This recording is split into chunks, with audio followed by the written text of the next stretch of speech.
Everyone, today I would like to show you the cast on method that I used for these slippers. It's called Italian cast on, and it's very good because it's very stretchy, so it suits one-to-one ribbon stitch that I used. And the tutorial for these slippers will be in my next videos. They are really cute and very nice for your feet, very warm, because I used 100% wool. So now I show you how to make this fantastic and very pretty rib stitch one-to-one. So in general, when you have to measure the yarn for Italian cast-on method, you can easily measure by wrapping it around the needle. So one time like this, it's like one stitch, 2, 3, 4, 5, 6, 7, 8, 9, and 10 for just this sample. So that will be enough, but we add around 10-15 centimeters to hold the yarn.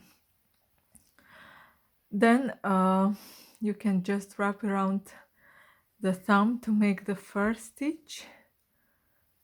Sometimes you can start already with the purl stitch, but for this one I prefer, for this project, I start with the first stitch, and then you grab the yarn like that, and we need the knit stitch.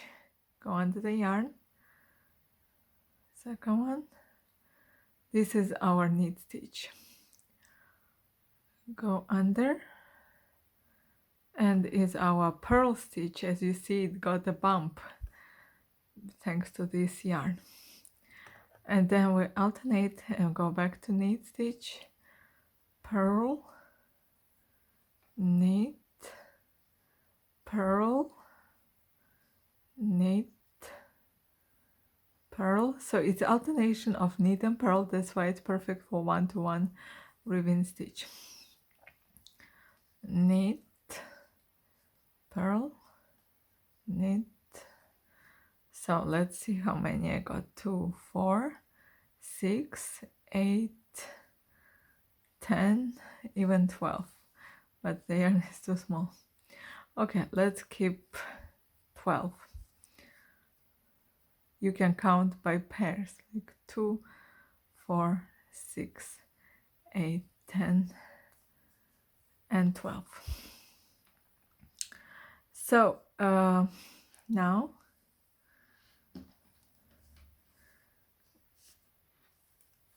this method is also very good for circular knitting, but for this project we need just a rib stitch one-to-one, and I show you a few rows.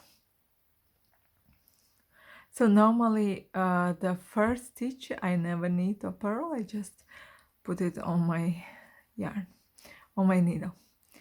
Then we have our knit stitch, and you see that the back loop is closer to me, so it's easier to knit with the back.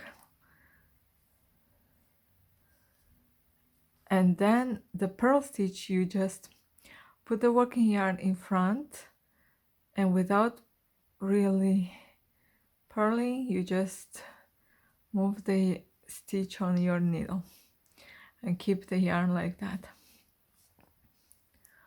Then again, the back loop is closer to me, so I use, and then I just put the yarn in front and move the stitch without knitting, without purling, directly to second needle, and keep the yarn in this position. So it creates a purl stitch like that. Very easy method, knit and purl. When you get used to it, it's very fast. Purl. That was your first row, where actually you don't purl. Just move the stitches too. And normally The second yarn, the last yarn, I just put in front, and then I move it like that into the loop, so you will have a nice edge. And then we start our second row. The first stitch, just move it to another needle, and now you have knit stitch first, so you take a knit and the purl stitch.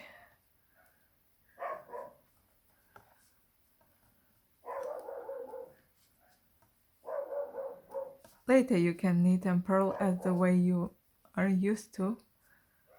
I'm using continental or Russian classical style, but you can use Old English style, it doesn't matter. And you see you got the knit purl. It's really nice stitch.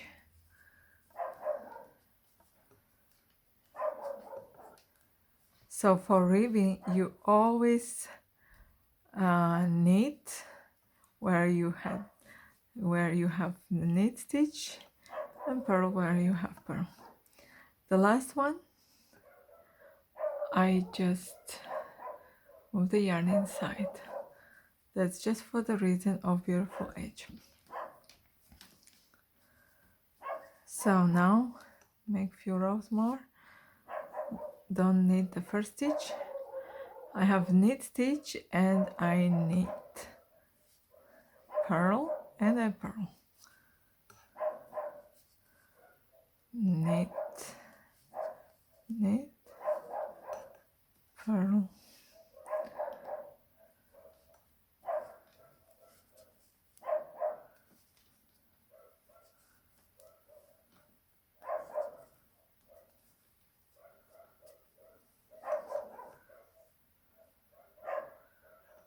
That's very good for anything that has to be a bit stretchy.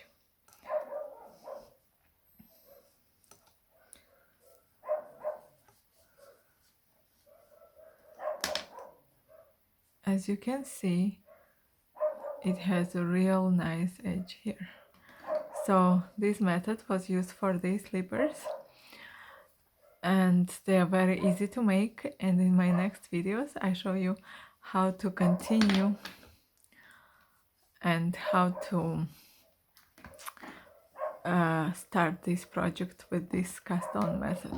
I hope you learned today how to cast on Italian way, and then in my next videos I show you how to use it in your projects. Thanks for watching, and see you again next time.